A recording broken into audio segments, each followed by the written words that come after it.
closing keynote session. And on behalf of SAIT, I'm excited to welcome our panel, Faith Wood, our Dean Riva Bonramson, and Dr. Jenny Cran, as well as Paul Twigg, for SAIT's inaugural Project Management Day Symposium. I'll introduce Faith, and then Faith will introduce the rest of the panel. Faith is a popular speaker in the PMI community, and Faith is joining us again today. And in the afternoon, we had a very engaging session around how you can have these online sessions engaging as well as enjoy those. And today, so the communication and conflict consultant, she's an award-winning novelist and expert storyteller. She's a former peace officer as well as a certified mediator who has focused on building high-performance teams for decades. Whether speaking virtually or in person, audience always like to see her abilities as well as to keep the audience going. And it is vitally important, the underlying thread of building collaboration around you, woven throughout the keynote as well as workshop learning. So without further delay, I would like to welcome Faith and the team. A couple of housekeeping items. If you are not talking, can you please keep your microphones in mute? And if you have any questions, you can put it in the chat, and Faith is the moderator. She might give you a chance to have a live mic as well if you have any questions. So over to you, Faith and the team. Thank you very much. I'm very excited to be delivering a closing keynote in this format, to be able to just interview people who are already experts in the field of project management and not an amateur like me. So I'm excited to kind of dig in and have a deeper conversation around what the heck is going on for project managers in in this COVID impact and what happens as we move into the endemic. And so I'm really, really excited to be interviewing three fantastic people that I've been able to communicate with over the last few weeks. And so I'm just going to start giving you a little bio for each of them because I made them send them to me, so I may as well share them. So Paul Twigg is a Chief Technology Officer at Sierra Systems Group. He's a popular speaker in project management and technology conferences, a dynamic, experienced, award-winning and security cleared, I do love this from a policing background, security cleared Canadian secret level technology delivery executive who specializes in leading strong, innovative technology teams, including a 14-year-old who has his own shopping platform, which I'm sure an e-commerce site that Paul will be sharing with us. So we're going to be talking to him about, what's happening in IT and how does that impact project management and some of the things that you might want to be thinking about. I'm also going to be introducing or speaking with Riva Bonramson. Her research is so interesting to me. It's around complexity in leadership, around theory, and specifically enabling leadership practices, which really are all about collaboration, which couldn't be more challenging, I would think, in the days of COVID and remote teams and this distance work that we're all doing, and not to mention the globalization and supply chain issues. So I'm super excited to talk to her about what collaboration really is and what the heck it's not. And then I'm going to be also speaking with Dr. Jenny Cran, who's a medical student, inspired by intelligent, hardworking, creative classmates and insightful and engaged faculty members. Before returning to school, Jenny led the Haskayne School of Business's first major research center, the Canadian Centre for Advanced Leadership in Business. So I think we've definitely got some pretty wise people in this room who are going to help us dig into this thing that's been going on for the last 20 months. Does anybody remember when they told us we'd only be going home for 2 weeks? We're just going to close the doors for 2 weeks. We're not going to really change anything and take like a mini holiday. Do you remember how excited you were when that first announcement came out? It was like, yeah, all right, home for 2 weeks. And everybody got excited and they stopped work almost completely and they walked their dogs and they played with their kids and they put out YouTube videos that were all about dancing and stress management, and people were really enjoying it. Now it's 21 months later, and I'm thinking the luster has faded a little. And as we start to think about what's happening with project managers, I mean, you can't turn the news on without hearing about supply chain issues, without hearing about risk management, uh, even just the regular updates of what's happening with COVID and how we structure business differently, keeping all of the moving parts of health restrictions in mind as we lead teams in a safe and valuable way. So I want to ask some questions. I hope you have some really great questions for these guys. So I want you guys and gals, I want you to just type them into the chat as they come up. But let me ask the first question, and then I'm going to let them kind of each of them answer it. So the biggest challenge that you see in the industry right now and the way you think you could fix it. And I'm going to start with Jenny. What do you think? Oh, yes. Okay. Thank you so much, Faith. What a great start with a lot of enthusiasm. So the first thing I'll just say is that I think that sitting and talking about project management is a lot like describing riding a bike. Like, it's just not the same. And so I always find these kinds of sessions where we're not sort of moving around and wiggling at conferences, getting up, sitting down, to be a little challenging, just because project people are action people. We move, we talk, we network. And so one at a time is a weird order in some ways, it feels to me. And so I think one of the things that I'm really seeing, and I'll just provide maybe just a brief snippet of background to put sort of my comments in context. So in 2018, I left the Haskayne School of Business after being there for 12 or 13 years, where I was a faculty member, taught a lot of executive MBA, executive education, that sort of thing. And also provided a lot of advising in the business and not-for-profit communities, that sort of thing. And then in 2018, quit my job because I was accepted to medical school. So my family and I took a gap year. Incredibly, we pulled our kids out of school and traveled from 2018 to 2019. And then I started medical school in 2019. And so my perspective in this moment is really as a learner. I'm a little bit involved still in the project management community, and so grateful for that. But really, I see this from both a project management kind of coordination perspective as well as a learner perspective.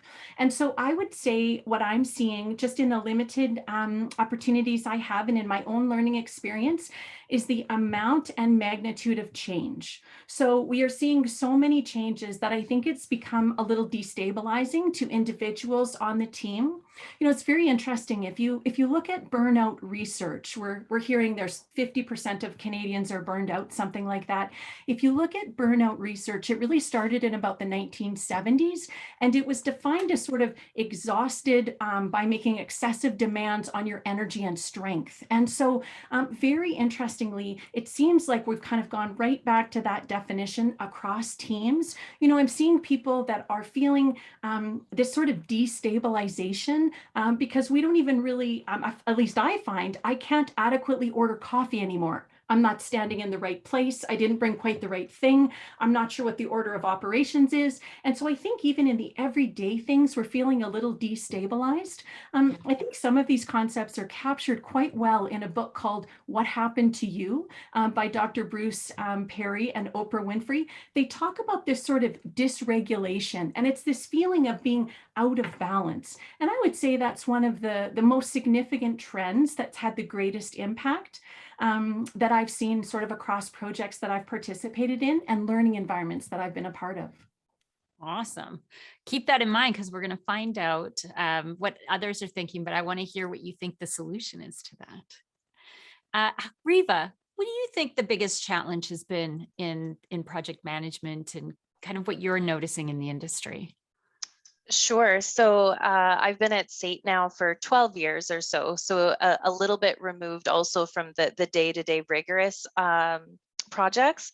However, I think the biggest challenge right now is also our biggest opportunity, and that is our systems. Our systems and our contracts are built for a simple linear world. And guess what? The world is neither linear nor simple. It's very complex. And so the opportunity is that we've all just had a collective experience, this disruption. And so we've all experienced it differently, but yet it is a significant collective experience. Hopefully the only one of my lifetime. I'm sure a few other people feel the same way. But with that has come this awakening, this opportunity to see how flawed the systems that we're operating in are. Right. So from a social movement, you saw it with Black Lives Matter. But, bringing it back to project management, I think about how our contracts are structured, and they are structured to keep us in these linear thought processes, these boxes. This is your role. Here's the containment of what you can and can't do. And here are the rules of engagement, how you're going to interact with another subtrade or that sort of thing. And then that all got thrown out the window because all the rules were broken, and yet somehow we've kept things rolling along. And so that's the opportunity, is that we could get out of that box. And I think the companies, the organizations that went further outside the box are really well positioned to move forward. And I think I've talked to a few companies that, are really operating like it's 2019. And if I had a crystal ball, they won't be here for much longer. So again, challenge and opportunity. I like that. I like that. We're going to hear some more about some of your tips and suggestions for how we fix that. How about you, Paul? What do you think is kind of the dire or the biggest challenges we're facing right now? And I think, my perspective, I'm going to give you guys the IT perspective. I'm the geek in the room. Maybe there's a few more as well, but my role is over technology, right? So how do we just make technology work for people? I love what Jenny spoke about there about burnout, the burnout research and stuff. So about 3 hours ago, I was stood at the top of a mountain in Kananaskis there, and on my way out this morning at 7 o'clock in the morning, I took a phone call from one of the guys on my team. He's like, "Why are you taking a vacation on a Thursday?" I'm like, "Because I can." Right. And and I think that's such an essential thought process that we have to bring into our world. Now, I'm completely aching right now. Luckily, that doesn't show through Zoom. We can't tell from the shoulders up. That's right. And Reva talked about this collective experience.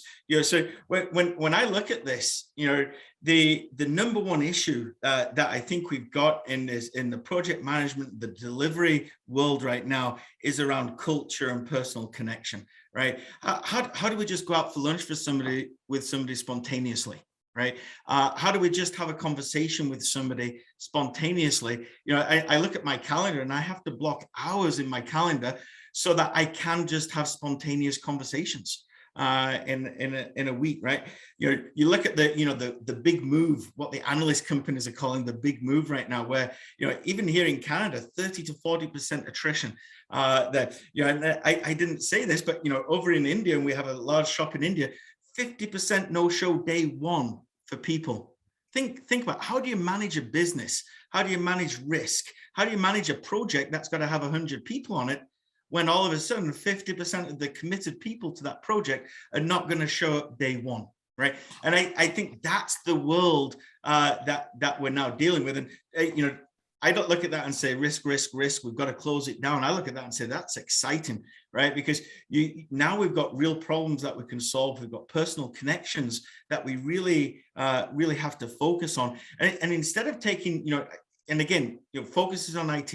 Instead of just taking this typical project management approach of who owns the risk, if we can answer who owns the risk, then the project's all going to be fine. There, and I was involved in one just a few weeks ago where we had a project team, awesome delivery, It was contracted really, really well there, and to a point where we, there was data, client data in a particular environment, and then all of a sudden that environment was exposed there. And in the contract, it was amazing, right? Because it said, well, it's all the client's fault. Right, so there's no risk on our side. We don't build relationships by passing risk, passing the buck. Yeah, we don't, right? We build relationships by sharing that risk. Then, so we have to be able to understand. And I think this is where, especially in IT, this new world of project management is really going. And project managers have such an amazing opportunity right now to say, how do I share risk? Not just how do I share risk, how do I share intelligence in a way that's meaningful? And I think this is what Reva's talking about with collaboration, and Jenny is definitely talking about in terms of connections and engagement and avoiding burnout. There's so much out there right now in terms of how we manage it. And before we started, I had kind of mentioned that for Thanksgiving, I went to my grandmother's. I flew to Regina for my grandmother's 100th birthday. And just the sheer volume of change that she has seen in her lifetime. And she's very agile and quite well and healthy, which I'm very grateful for. But during COVID, using tech as an example, I had to teach her, and very quickly, by the way, how from a distance, how to use FaceTime. And it occurred to me, well, how fantastic that it's even available to her. That these kinds of abilities that we have to connect people exist, and perhaps or potentially the question is, how do we get better at it? How do we get better at connecting people in the moments that they need it? One of the big things that's been coming out of COVID is this sense of isolation, that people working in isolation and feeling quite left behind. And even before COVID, a lot of employees saying that they felt like on projects and in teams that they don't feel as involved. So when we think about connection and engagement, Paul, what do you see this whole sharing of risk? How do you see us being able to bridge that using technology? Yeah, I mean, we have an hour, 2 hours to talk about it. I mean, that's the $1 million question, isn't it? About how do we use technology to solve? Let me give you another example. So I host in my position a monthly technology meeting. It's an internal meeting, happens every month. Same day, time kind of thing at the beginning of every month. And, it's where I'm speaking to the whole organization on technology. What are we doing? And, it's that big rah-rah meeting about technology. And, I think we were talking about this before the call, right? We record all these meetings. These meetings are auto-transcribed. We want to make these meetings into an asset because they're super expensive. And, relate this back to project management in just a minute there. But what we've been doing for the last, I would say, 6 to 9 months now, and I think this comes back to that connection association, is a meeting doesn't start and stop when your calendar tells you it starts and stops. Your meeting is actually your community, right? Your meeting is the group of people that you're working with. So in this space, in this technology meeting, and there's several hundred people that are invited to attend this meeting, we have conversations before the meeting, during the meeting, after the meeting, right? And it's not just about that meeting. So, the example was, this week, Microsoft Ignite kicked off there. For those of you that know me as a Microsoft geek, hence my love for Teams more than Zoom. But all of a sudden Ignite kicked off, but I don't have a meeting. How can I communicate with my team? Well, hold on. I actually do have a meeting, right? And this is the beauty of collaboration, is we went straight into that chat of that meeting, 200 people, and all of a sudden we're exchanging ideas of everything that's going on at a conference there. And people are learning, and people are being a part of a community. Now, I can speak for myself. I can't speak for everybody, but I think we've got to learn that a meeting isn't just a recorded Zoom call like this, or a recorded Teams call. A meeting is that community that we're really working with. And in a project, that is so important, right? Is to have that community.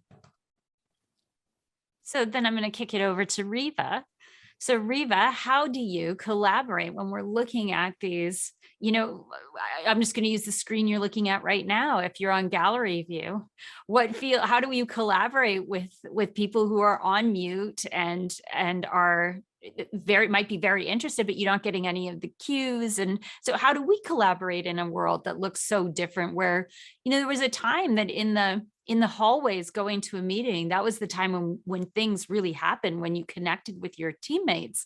And now what's our hallway? How does collaboration look in this new reality? For sure. So I know in my own leadership team, we've adopted, we talked about the same thing. Like, I wish I could just walk down the hall and open your office door. And so we call it, oh, hey, let's just walk down the hall, and we'll call in somebody into a Teams call. So we're chatting about something, and we don't hesitate. We say, oh, well, look, we got this tool right in front of us. Let's use the call button and just call them in. 90% of the time they're available, they pop in and we clear it up. So it was a bit of, again, thinking outside the box, and what do you desire? What do you want to do? And oh, look, guess what? The technology does do that to an extent. Paul, you talked about scheduling a whole bunch of time to be spontaneous. And I did that in the face-to-face world, because I know popping into classes and bumping into people in the halls was a good place, right? We call it managing from the floor. And I had to block that time in to be spontaneous. And so I'm doing that in this digital world as well. And I think a new challenge and a new era of COVID that we're walking into is the hybrid world now, because now there's choice. And half of us are in the office and half of us are on these tools. And so then how do we blend and bring forward what works well, what keeps everybody on an even platform, if you will, to have those conversations, you know, in addition to the grand exodus across organizations. There's also the concern that if you're not present, you're not going to be called to be on that project, because I didn't see you around the office. I'm now no longer aware of what you're working on and your skills and those sort of things. So, you know, for us as project managers, for us as anyone who's leading a team, you know, we've got to really keep those thoughts conscious and top of mind, and how are we adapting and how are we moving that forward.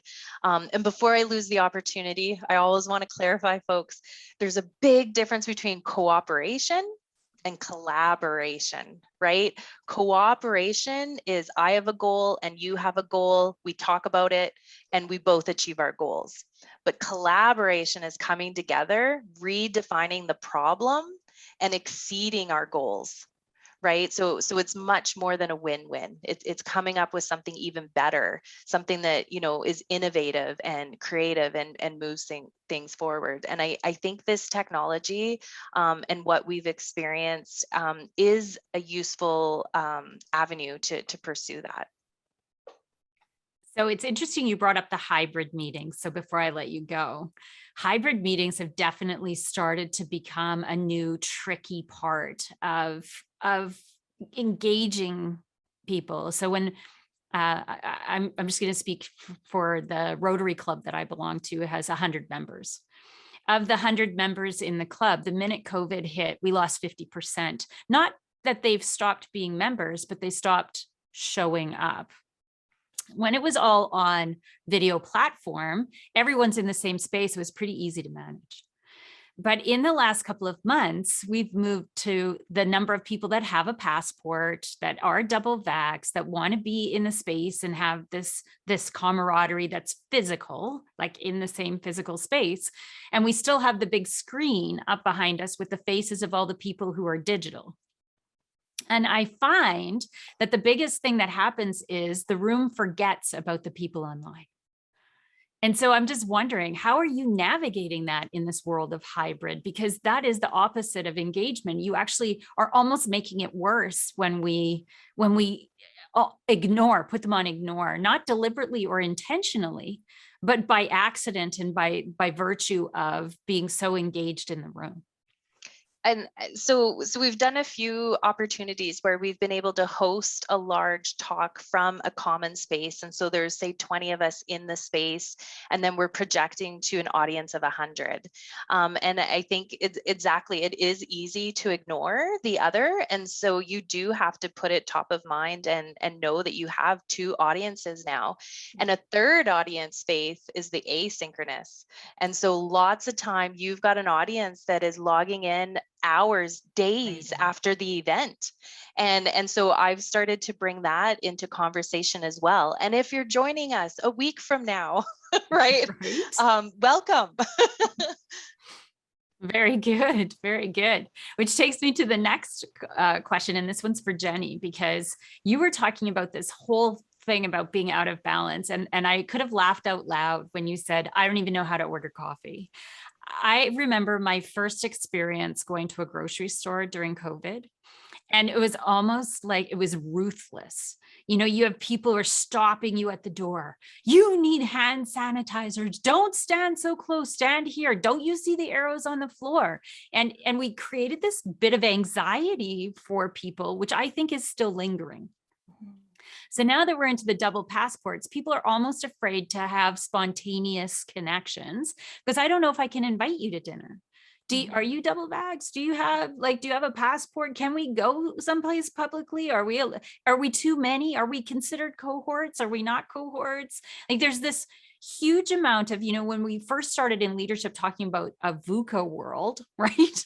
That this vulnerability and ambiguity and all of the things that come with that have really started to be accentuated in our pandemic response. And as we start to think about coming out of it, we've got all these new habits, but we also have a whole slew of people feeling a tremendous amount of apprehension and weight and burnout, and honestly, constantly connected. I'm taking calls from people late into the evening, and I used to have a much clearer boundary around my working hours. What are you seeing about this balance research, and how is that impacting this idea of moving into an endemic, and what we do to manage that in a way that's going to move us forward and not keep us in place? Yeah, I so appreciate the questions about kind of the people side and as well as the system side. So we're really looking at both how we structure things and set things up, as well as how we all arrive together. And I think one of the biggest opportunities that this current sort of destabilized environment provides us is the opportunity to sort of re-examine our leadership. How are we setting things up? And then how are we showing up as leaders? Very early on, in the pandemic, I was on Zoom all day. So the first half of my medical school was in a classroom, and the second half of the course-based was online. And what I realized right away was I was exhausted. 8 hours of meetings in a row is totally exhausting. And I read a very helpful article on BBC, which essentially described some of the reasons it was so exhausting. So people don't respond quite as immediately. They might be distracted by something. You can't see body language. And so very early on, I made the decision, rather than speaking based on what I can see my audience is saying, I'm just going to go for it and trust that the audience is with me. So all of the black screens, I'm just trusting these people are standing or sitting with great enthusiasm. Their energy has been increasing throughout the session. This is what I'm believing in the absence of other information. And so I think there are so many reasons, and thank you so much for those comments. Very helpful, very helpful. I think there are so many things that have made this a little bit exhausting on a regular basis. So 8 hours of meetings in person, many of us find somewhat energizing, but in this sort of online all the time world, I sit in one place. I don't walk up the stairs. I don't grab you a coffee. I don't catch you on the way out of a meeting. And so I think it's really a wonderful opportunity to re-examine our leadership. How do we set this up? And with many of the project managers that I coached for many years, I spoke about the project actually starting before it started. And so what I meant by that was take a look at what you need to do as a leader for the weeks or months leading up to the project to ensure you have the culture you want.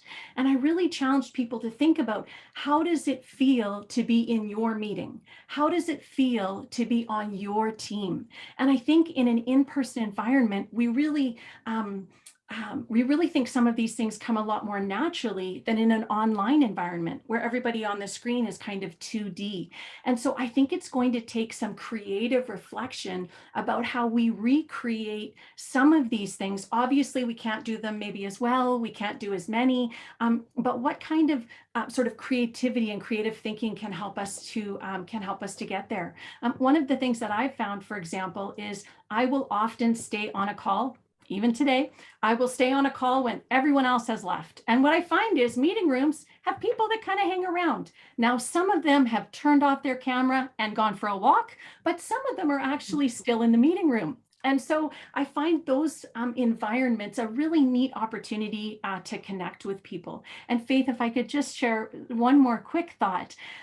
You know, it's really interesting. There are all of these projects, as Paul has mentioned, something like 50 projects launched by Microsoft to look at the impact of this sort of shift into new work in this new world.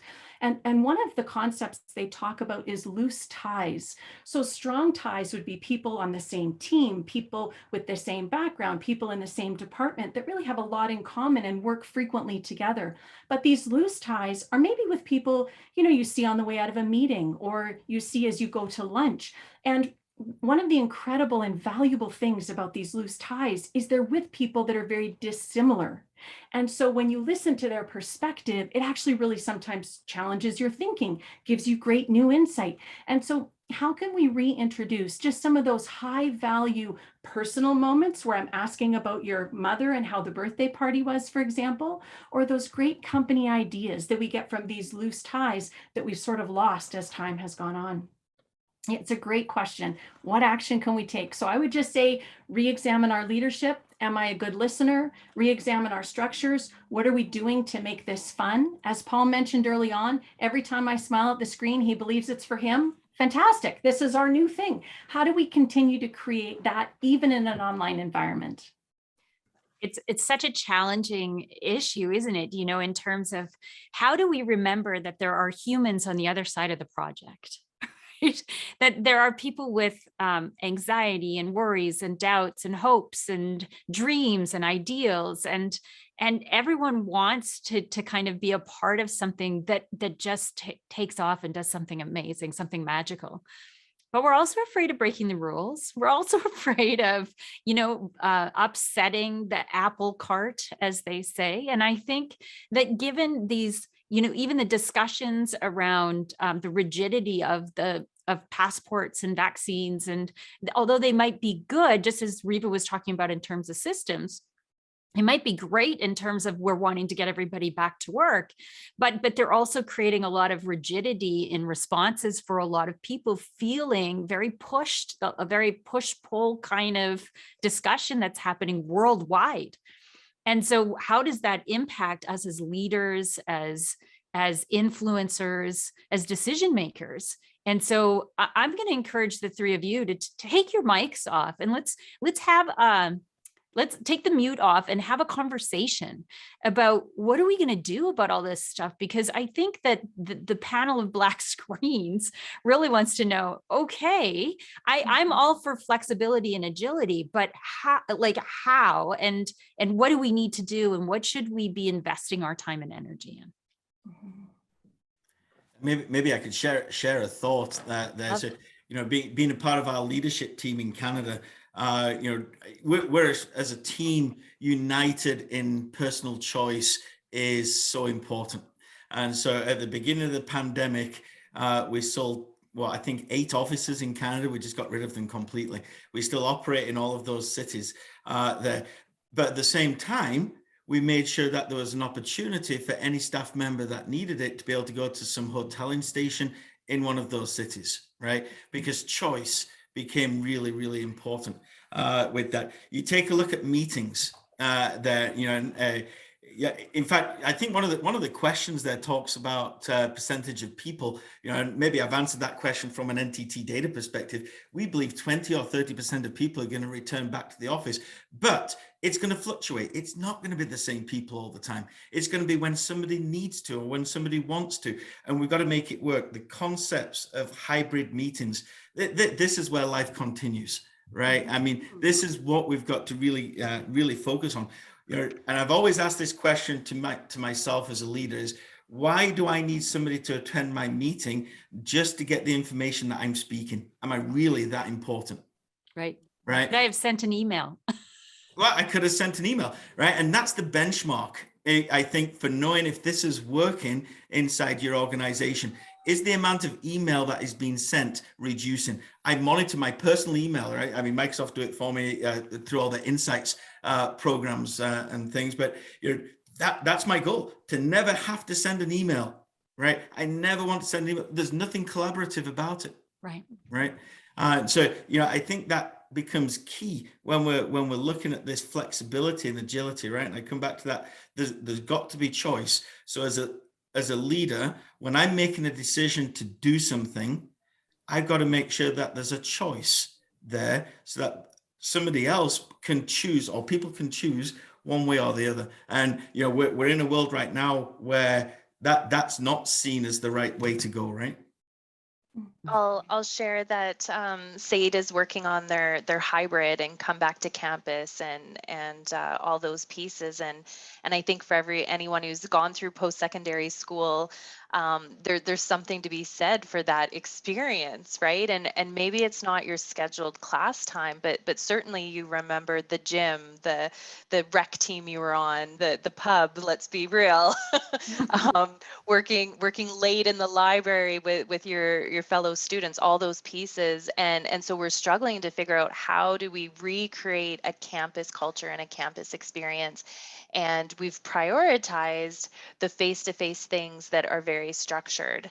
I'll tell you, with young people and providing a lot of choice, you have to be careful. You may not get the outcome that you're expecting. And so now that we've been off of campus for an extended amount of time, opening that campus up and assuring people that we're open and please come back to campus, it has been a real struggle to communicate that and get people comfortable and come back. And to the point where there was a few students studying in a space and we rushed down to go say hello and introduce ourselves, and we scared them away. They found out we were coming and they left.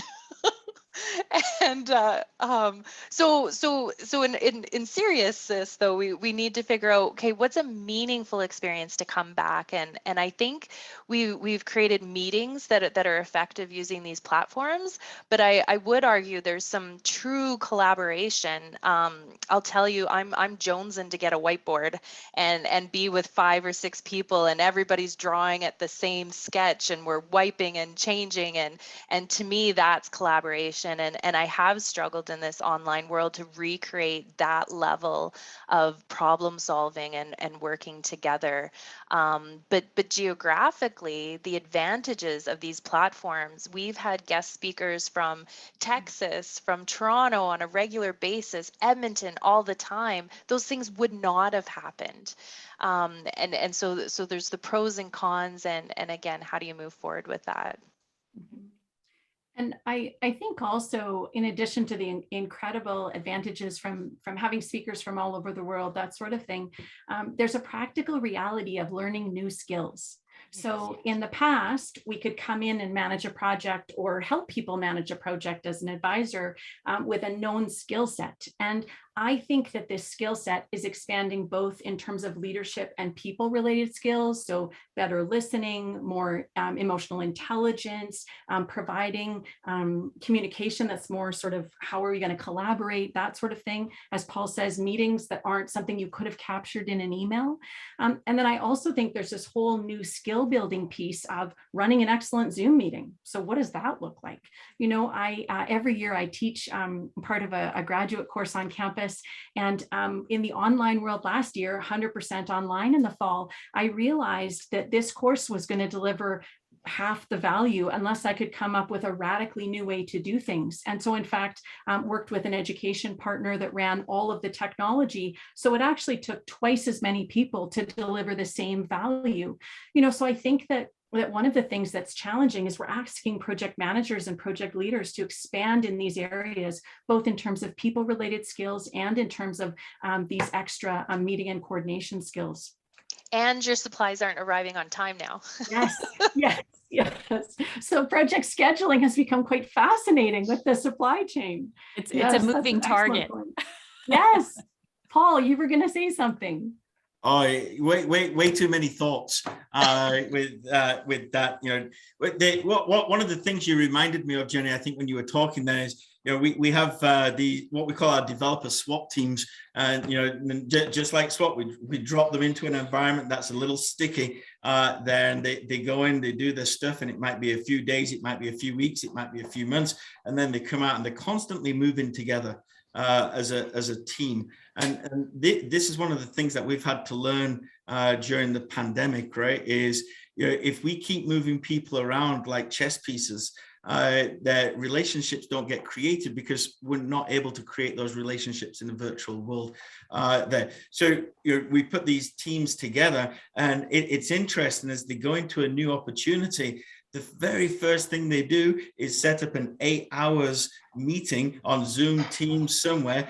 They set up their collaboration tools on Slack or on Teams. You know, they set up their development tool set on Jira, and all of the communication. The very first thing isn't coding, right? Or asking, what should I do? The very first thing is, let's set up our collaboration and communication tool set.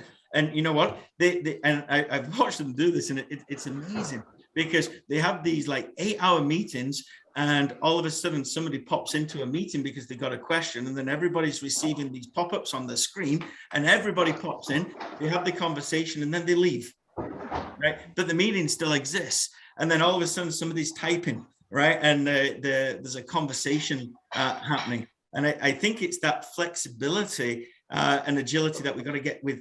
We got to learn to use tools, right? Riva, you know, you talked about these whiteboard experiences, right? I mean, that was my world as a geek architect.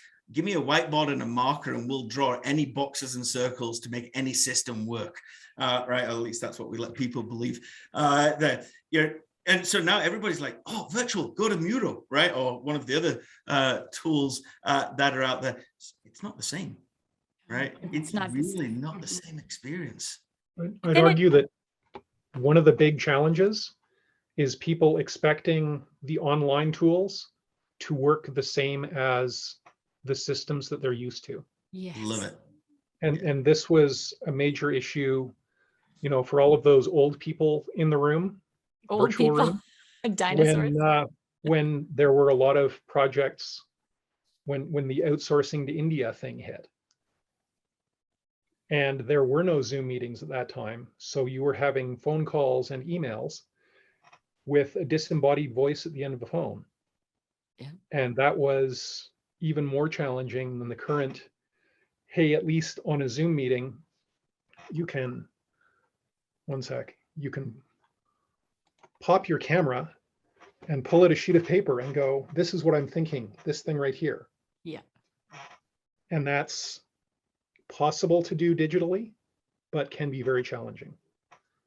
So understanding the limitation of the tool set you are trying to use is critically important for getting the team to work. And one of the things that we found critical for projects that had remote team members was doing a kickoff where everyone was physically in the same place. And obviously the Zoom, the 8 hour Zoom meeting is trying to accomplish that. But people interact differently with, hey, Laharu, we respond very differently when we're sitting at a table in front of a PMI-SAC meeting, waiting for the meeting to start, talking about, hey, what have you been doing in the last 3 weeks or months since I saw you last? Versus, oh, we have a scheduled meeting and this is the stuff that's on the agenda. Although I would agree with you to some extent, Scott, but I think part of it is how we design an agenda. So are we building in that pre-chat that happens at a SAC meeting, where we have a conversation with people as they're starting to pop into the meetings? And I've always found those to be, it's basically exactly what Paul was mentioning earlier, is the meeting before the meeting. But that idea that you actually build it in, instead of rewarding people for being late for a meeting, that we allow for that time. We build it into the agenda, the times to have those points of connection. And we recognize that as being equally as important as designing the system that we're all going to work within. And there is a technical logical limitation to that, because if I've had millions of years of evolution in walking along and overhearing something and joining a conversation. yes. Whereas you heard Laharu's intro with, if you're not actively engaging in this conversation, please mute your mic. Right. So the ability to overhear that interesting conversation that you want to be part of has gone into a separate channel. And because of the technological requirement, you cannot unchannel that channel. That's true. Can I share an example, Faith? Yeah. So, one of my favorite clients that I get to meet with every week, and she's a leader in a large IT organization there, and her backdrop. So she's got an application there where she visits a different city every day of the year. There until she's gone all the way around the world, and her backdrop changes absolutely every day. And it's interesting to listen in that meeting of what she's been able to achieve. As people call by it, it's like, where are you today, right? And all of a sudden, I'm dead serious. I've learned more vacation spots that I want to visit just from attending those project meetings than I have from doing any search on the internet, right? And I think we can get creative, right? We can really look at the people that we're working with and give them the environment that they need to be successful there, and not use the limitations that really 4 walls and a door places on an organization. I've sat through so many, let's say, 2-day annual planning sessions with organizations, throughout my career. And by the end of it, I'm just absolutely shattered there. I've got no energy left. It's been drained from me because of all of that. And now I can actually be super successful because we can drop in and drop out as needed and be even more effective, I think. So it's all about how we our perspective, how we look at things, I think. Mm-hmm.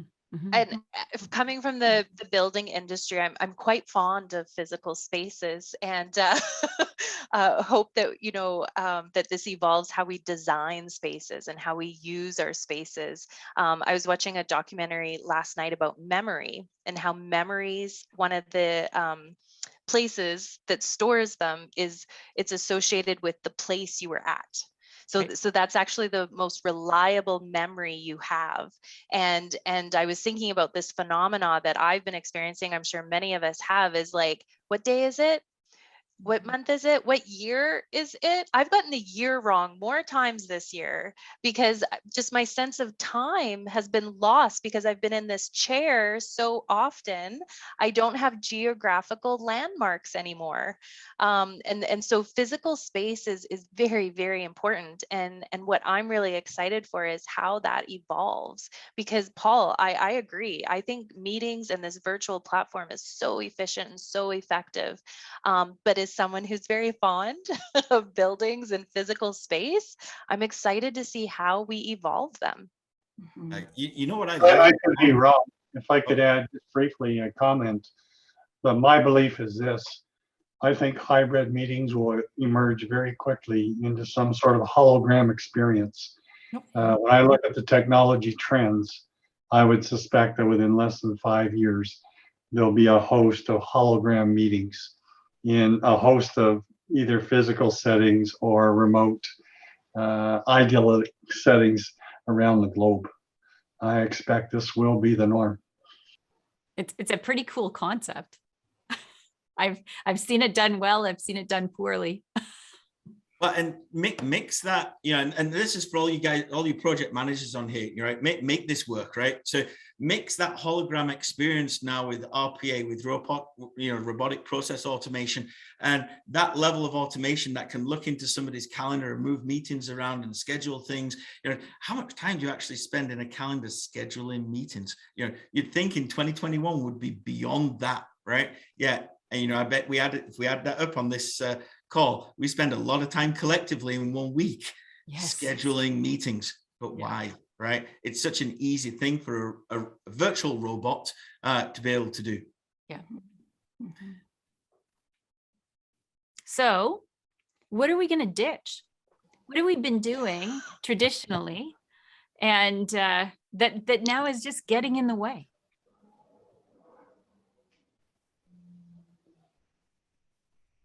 So I'll jump in. What's in our way is our systems. Okay. What are you going to ditch? And actually, I think that's one of the most disciplined things that we all need to get better at is what do you stop doing? Yeah. We add and we add and we add another layer and we do more. And just when you think you can't do more, you still find time to do more. But it's very, very difficult to stop doing something and let something go. And that's something we've been focusing more on as a team is what are you going to stop doing? And Faith, I think that project management, when we maybe compare it to other environments where there isn't the same level of deliverable clarity, identifying risks, identifying stakeholders, sort of this certainty around metrics and planning, I think that really sets us up well to do this kind of gap analysis of which pieces aren't working, like the systems, as Riva says, and what can we add. And I wonder if I could just also share just a little comment for the learners. I know that this is being a SAIT hosted event has a huge number of learners. And so it's not quite along the topic that we're talking about, but I hope it's okay for me to just share that I think every learner that's here has been magnificent. Transitioning your high level learning at a post-secondary education level online is exceptionally difficult. And so then you have the uncertainty that comes with living in a pandemic.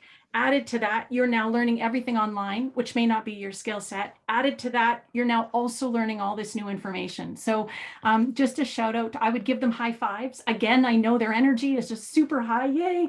I can see it in the black screen. But I just think they have done outstanding to be in post-secondary education programs like this, and to be getting into project management is an excellent field. I think project management is adaptable, it's flexible. People that go into it are action-oriented people.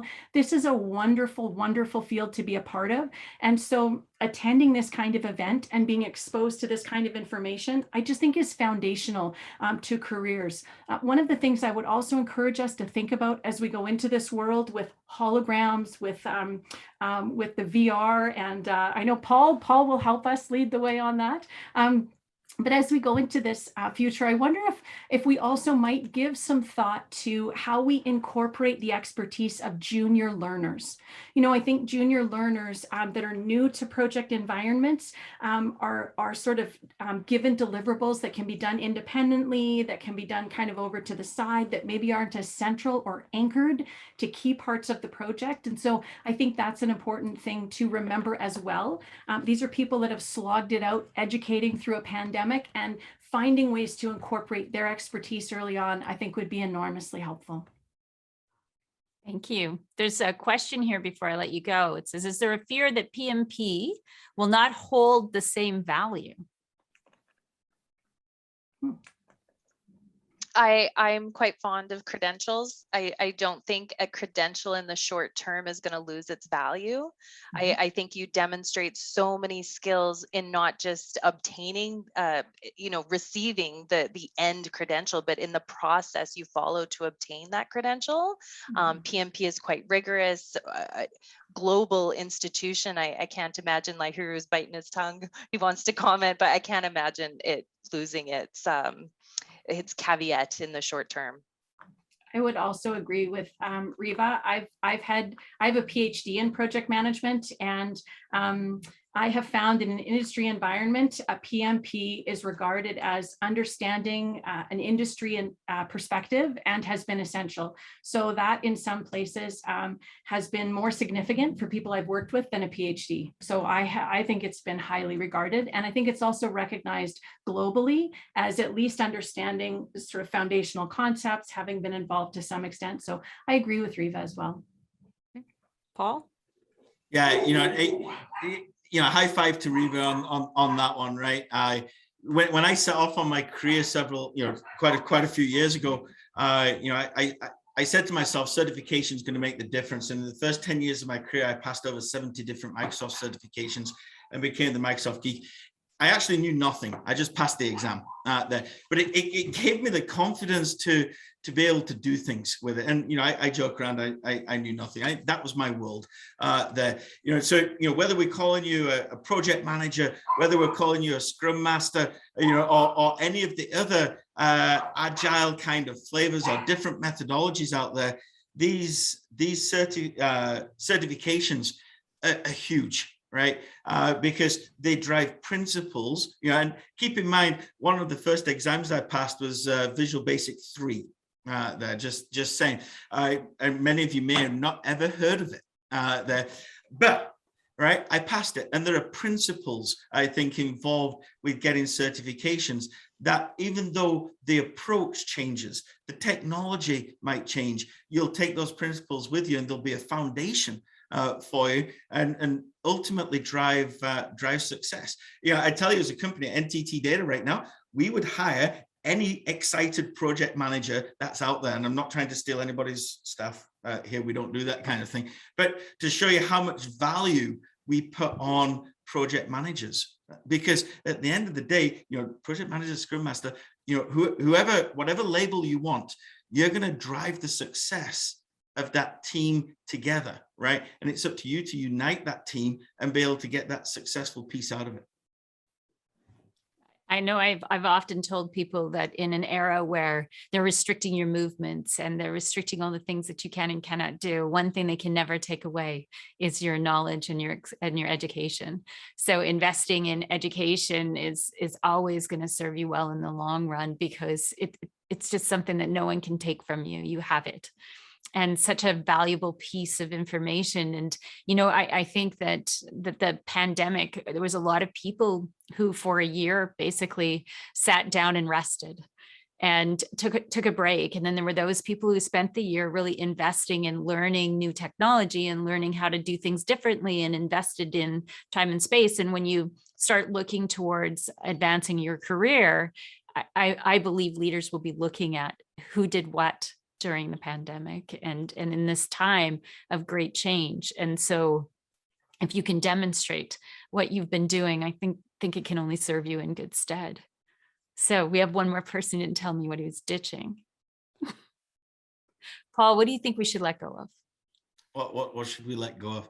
I just think we got to let go of the past and look forward, right? And, you know, it's, you know, yeah, sure, we take a look at the PMBOK methodology, or, you know, take a look at, you know, scaled agile, or any of these methodologies that we've got as a project manager. Super important. They've got principles, but you got to better adapt them. Right. I had a conversation with the project manager just a couple of weeks ago where a couple of members of that team actually came to me and said, hey, look, we're struggling, really struggling as a team. And obviously the first question, have you talked to the project manager? No, we haven't talked to the project manager. We're a bit scared of the project manager. So I called up the project manager and we had a super frank conversation.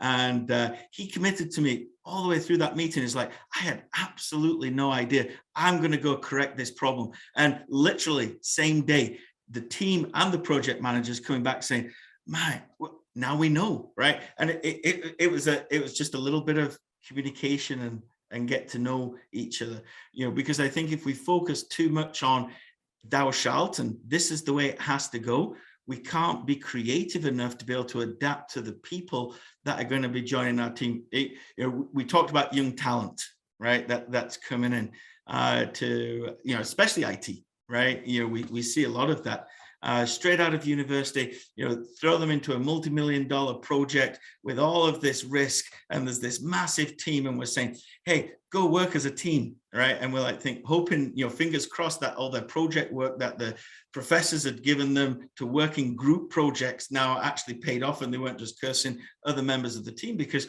the only way they can be successful, and we tell them all this, is you're successful as a team or you fail as a team. There's no individual on that team. Right. And so for me, it's all about leaving that past behind and moving forward. You know, COVID, you know, with all of the bad stuff that happened during COVID, right? And, you know, it happened, you know, I think everybody experienced something super negative, right? in COVID, on personal work, so many different places. There are positives that I think are driving change through our industry that we can really jump on there. And that is, now, just like, was mentioned earlier, we had this collective experience. We know we can do it. Right. I spoke at a CIO conference not too long ago, and that's what I said. It's like we went from 3-year roadmaps in IT to now 1 week. It's like, great. What are we going to do next week? Right. And for you project managers, scrum masters on the call, you're thinking, this is some implementation of Agile now at a roadmap level on a CIO's desk. Right. That's so powerful that we're not just having to follow this. What do you want to be in 5 years? Kind of policies, right? Yeah. So with all the learners that are here listening, what advice would you give them? What should they be pursuing? What should they augment their studies with? What's going to be helpful, as we move into an endemic and even 3 to 5 years from now? What do we see as the emerging trend that if you were really to apply yourself and invest in something, what's the recommendation? So for me, and what I observe with students and even faculty is the scale of a project. So what I want to see is a student start, middle, and end that project and finish strong. And don't worry about how big it was, the scale. If you can demonstrate that you understand the entire process from beginning, middle, and end, and the end is important because projects need to have an end, that is critical. And so, we're always telling students, okay, scale down, scale down, scale down. You only have 15 weeks, scale down. and I think that in itself is a skill. And I think defining the problem. I think even still in industry and massive projects, we are solving the wrong problem. I'm reading comments in the chat, right? But if you've actually nailed the problem, that's half the difficulty. And so we don't do enough time really trying to do that. And how would somebody get better at that? Small scale. When you think it's too small, then you're almost small enough. Good. Paul? Sorry, go ahead, Paul. I saw you smiling, Jenny, so we're good. Absolutely. I think just exactly what Riva just said, keep it small. And again, IT perspective. So we take our clients on a journey there, right? And we do waterfall-based projects. Why? Because they work, right? They work for some clients.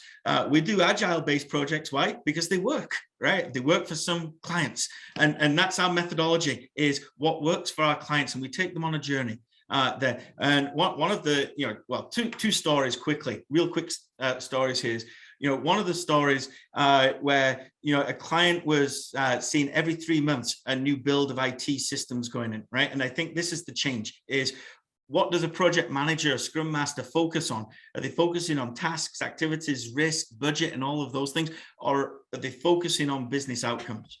And I think business outcomes is where it's meant to be. And this journey that we explain to our clients is, it's not about all of those activities. What are your business outcomes? And if we are going to build code for you for 2 years and you're not even going to see that code, guess what? In 2 years, it will fail because you have changed, right? And if you haven't changed, you're probably in some kind of business that never changes and we shouldn't have even gone there, right? Kind of thing. So, we got to build this in. So we got to a point on this one project where there was multiple builds going into production in 1 day. The product owner on the project would make a call and say, I need X and I need X today. The development team would get together and say, can I do X today? And agree yes or no based on scope. They would then go and do X, and that would go into the DevOps processes and then get deployed. And all of a sudden, by the end of the day, the customer's seeing this result. And they're like, wow, this is amazing, right? We see a result. The second example, and I would say, good project managers are bold. They're not scared to make decisions, right? And I keep coming back to Agile a little bit. At the end of an Agile sprint, you're going into a retrospective and you're making a decision. Should I move into the next sprint, right? It's not predefined, right? We might say we're doing 10 sprints, but in sprint 1, if something's not going right, are we bold enough to say, stop, we need to reset? there. I had one of my senior leaders in the organization say that to a team not too long ago, and to a client, and believe me, that's the scariest conversation you can ever have, right? Saying to a client, you're wrong, we got to stop because the pushback. And his comment was, look, it's not working, we've got to stop, we need to innovate. And he actually took this whole sprint team and for 3 days put them on an innovation program. They did nothing in their backlog. He said innovate. There's absolutely no boundaries to the innovation. Day 4, we had a presentation where everybody could present. The client was there, I was there, and there was lots of fun, lots of laughs, lots of giggles. The client at the end said, oh my goodness, I've learned more about my product today in this hour than I've learned over the last 6 months. Right. Yeah. And why? Because an individual was bold enough to say, stop, right? And I think that's key with product. And I know I'm talking specific to IT, right? Stopping building a building when you're halfway through. This is not Fortnite. We can't get there, right? And stuff. But with IT, you've got to be bold enough to say stop and reset that course. Thank you. Jenny. So Faith, I know we're a little limited on time here, so I'm just going to say 3 quick things. Number 1, be involved in collaborative project planning if you can. That gives you insight into how things fit together.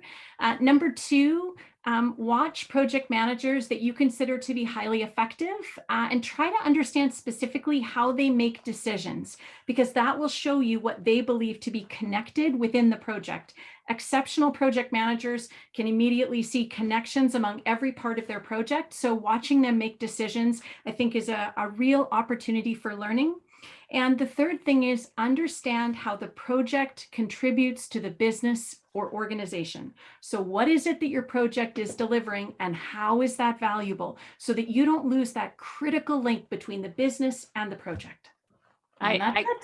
I love that, Jenny, because I think what happens for a lot of people is we get so caught up in tasks that we lose track of where we're going. That whole idea of getting to the end, that they need to conclude, at least a portion of your project needs to conclude before you pivot it to something else. And it's dangerous. So Scott commented, that's harder to say we did this, and we've always done it this way. But this is something we need to do to solve a problem. And so I would suggest that something that new learners could really sink their teeth into is getting really good at drilling down at what the problem is. And I think that whole idea, Riva, of knowing crystal clear the problem that we're setting out to try and solve allows and affords itself for more creativity. The other side is to do things that are creative. So getting good at creativity. So not in my law enforcement career, I saw a lot of people who wanted to be policemen and they were so excited and this is what they really wanted to do. And so they went and became loss prevention officers, and then they became security officers, and then they became something else. And we wanted more diversity than that. We want to see a more rounded approach before we put you in a uniform and give you weapons. So that interplay of really understanding that if you want to be really good, whether it's IT or projects or evaluating what systems work, is that we need to get more rounded in our viewpoint, in our perspectives. And that agility comes from exposing ourselves to multiple disciplines and opportunity to expand our thought process. So it's kind of like I've been telling a lot of friends, and I don't know, you may tell your friends the same thing, is stop watching one news channel. Right? You only get one perspective when you watch that news channel, and it becomes a rigid thought process. So when we expand and we think about, well, where did that thought come from, and what makes that a problem, and what makes that something that needs to be solved, and what's the ideal? I think those are really great questions to be posing to ourselves in terms of how we move forward in this idea. I think it's really great to be talking about agility. But what we want to teach people is, how do we develop agility? And, I think the pandemic has definitely set us up for that. The other thing that I think it set us up for is just how connected globally we really are. You know, we used to think that the things that we did here don't affect someplace else. And I think that we're very well aware that what we're doing here is affecting a whole lot of other places.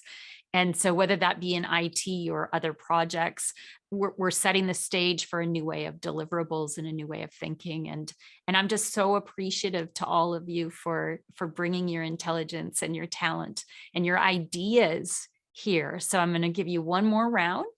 And is there anything you'd like to share with this group that's here at the end of the day that's going to make them just excited, and just this one key message that if they remember nothing else out of the day, what do you want them to remember? I think the fact that they're here and have joined this networking event demonstrates that they understand that connectivity and networking, and that, you know, as much as we're producing artifacts or buildings or networks, we are a people, relationships. That's how projects get executed. And so good on you, and, you know, continue that learning, continue to attend events like this.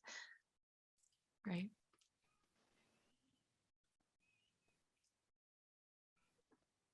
Yeah, Faith, I can go here, you know, that one thing. And you know, I'd say to the team as well, on the call, you know, get yourself on the stage, right? Share your opinions. You know, really appreciate Scott's messages that he's been sharing, right? Because all these opinions matter, all these experiences matter, and collectively, we've just had that one experience. Collectively, we can actually make that change that's necessary to be successful, and we can have fun with it, right? We can enjoy it. You know, we can get out of bed in the morning and say, I love my job, right? And I think that's key and essential to what we do. Yeah. I think we all have a lot to learn. And my own experience of learning. So I used to know a lot about something, and then I went into an environment where I was looking up basic words on a moment by moment basis. And I would just say that as we dive into this new environment where we're changing systems and we're using hybrid models and we are figuring out how to lead online, it's just so important to remember that the learning process can be a little exhausting. And I think we need to be patient with ourselves as we jump into these new opportunities, and also be patient with the people around us. I think it's never been more important to be a good listener. It's never been more important to have strong emotional intelligence. And I think therefore, working on these types of qualities in a project environment will provide important returns. But I do think as we go into this environment, understanding that sometimes you don't feel like an expert and you just can't believe, you know, that there's just so much new that's coming at you and can be a bit tiring. It will be incredibly valuable if we can move our teams forward on the interpersonal side. Very well. I like this, Riva. Unlearning is painful too. Yes, it is. Yes. And I think letting go of the things that are no longer part of your environment. One of the great things I learned from my grandmother when I attended her 100th birthday was that you can maintain your sense of humor right up through the elder years, but you can also be agile in learning, and not with restricted, but to look at life and the changes that happen in front of us is something to be embraced and something to be enjoyed, and to dive in, to be okay to fail, and to recognize that as long as no one was dying, we get a chance to do it over again. And my grandmother had a really great line that I want to share with all of you. And I think it should just take us forward, but her birthday is on November 21st. And she's seen a lot in her lifetime. And her comment to me was, honey, I'm not old yet. I'm just prematurely gray. So don't hang on to things that are keeping you feeling old and keeping you feeling like a dinosaur and feeling like you've nothing left to learn. If we enter that space, we really are old. And you know, at 100 years old, here's a woman who's saying, I'm just prematurely gray. So she's telling me she's going to live to be 115. What will she do in the next, and what will she see? And maybe holograms will be part of that. I'm pretty excited about being able to do holograms and to be able to do keynotes on a main stage from my chair. I mean, how cool. But I hope this was valuable. And we're just at the last few minutes of the keynote. Are there any dying questions that anybody has for the panel before we wrap up the day today? This is the crickets moment. And Faith, I am still sensing a high level of engagement and excitement on the other side of the black screens. I'm sure it's there. There we go. I have one question. Our teams, organizations, communities are all about culture, norms, values, relationships. That's the critical element that allows people to work together.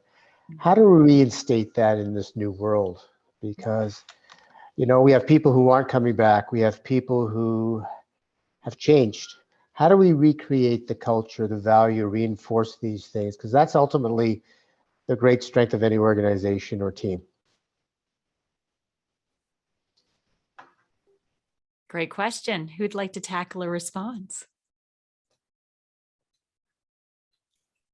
I can throw a few things out there.